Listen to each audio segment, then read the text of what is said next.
Զրուցում ենք քաղտեխնոլոգ Արմեն Բադալյանի հետ։ Պարոն Բադալյան, այս օրերին տեսնում ենք, թե իշխանության կողմից ինչպես է թիրախավորվում եկեղեցին։ Իհարկե, սա նոր բան չէ, հենց հեղափոխության օրերից սկսած էլ թիրախում եկեղեցիներ։ Այնուամենայնիվ, այս օրերի իշխանական ակտիվությունը իդեմս Փաշինյանի ինչով է պայմանավորված։ Ոչ թե իշխանական ակտիվությունը կոնկրետ եկեղեցու դեմ, որտեղ խնդիր կա, առիթը հանդիսացավ այն, որ եկեղեցին Շվեյցարիայում մասնակցեց Արցախի հիմնահարցի հետ կապված համաժողովին, ինչը դուր չեկավ Ադրբեջանին, որտեղ դրանով ցույց տվեց, որ Արցախի հարցը փակ չի, ինչին վստահեցնում էր Հայաստանի վարչապետը Ադրբեջանի իշխանություններին, որ Արցախի հարցը փակ է եւ այլն, փաստորեն պարզվեց, որ փակ չի, եւ սա խիստ զայրացրեց վարչապետի, որ ցույց տվեց, որ Հայաստանում կա ուժ, որ Արցախի հարցը չի համարում փակ եւ դա ազդեցիկ ուժ է, սա առիթ էր, իսկ պատճառը կայանում է նրանում, որ ինքը համատաբար բարձր վարկանիշ ունի գյուղերում, իսկ գյուղերում ինֆորմացիան ուշատեղ հասնում, այսպես ինֆորմացիա հիմնական կատարված է, ինֆորմացիայի տեղեկացիան միակողմանի բանն է,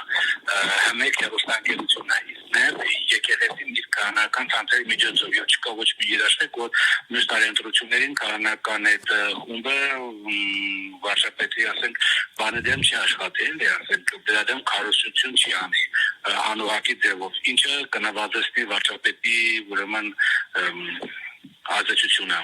Պարոն Բադալյան, այսինքն կարելի է ենթադրել, այսպես անուղղակի կերպով, այս ամեն ինչը նաև Ադրբեջանի ձեռքով է տեղի ունենում, ուղղակի Փաշինյանի դեմքով։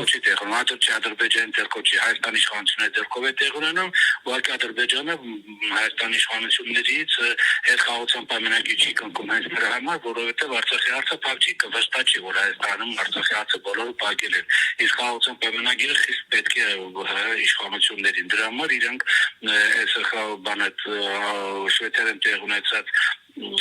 ուրեմն այս Արցախի հարցի հետ կապված համաժողովը ցույց տվեց Ադրբեջանին, որ Արցախի հարցը փակ չէ առնվազն հայ առաքելական եկեղեցու համար, իսկ դա լույս խնդիր է Ադրբեջանի համար 26 թվականի ընտրություններից հետո, դրա համար խաղացան պայմանագիրը չի կնքում եւ պահանջում է Հայաստանի իշխանություններից մշտապես փակել Արցախի հարցը։ Հայաստանի իշխանությունները խոստացել են, որ եւ երաշխավորել են, որ հարցը մշտապես փակված է, բայց Շվեյցարիայի խորհրդաժողովը փակված չէ։ Պարոն Բադալյան, փաստորեն խնդիրներ առաջացան։ Այս օրերին շատ ակտիվ քննարկվում է այս թեման, բնականաբար մարդիկ կան, հուսով եմ, որ դա շատ ստվար զանգվածն է, ովքեր Փաշինյանի կողմից են, ովքեր խոսում են քահանաների դեմ, եւ կա մյուս հատվածը ժողովրդի, որ այս օրերին եկեղեցու կողքին է։ Այս ամեն ինչը դեպի ուր է գնում եւ ինչի կարող է հանգեցնել, որովհետեւ ոչ մի բանի, խոսանք ապարտանի կգնա։ Որտեղ եկեղեցու դեմ պայքարը շատ պրոբլեմատիկ է, էլի դու չես կարող եկեղեցու դեմ ինչ-որ վարչական ոստիկանական ինչ-որ ուժերը բան անես, գործողություններ իրականացնես, դա պրոբլեմատիկ է, լուրջ պրոբլեմատիկ է։ Պարոն Բադալյան, եւ եւս մեկ հարց, Փաշինյանը ըստ էության ուզում է, որ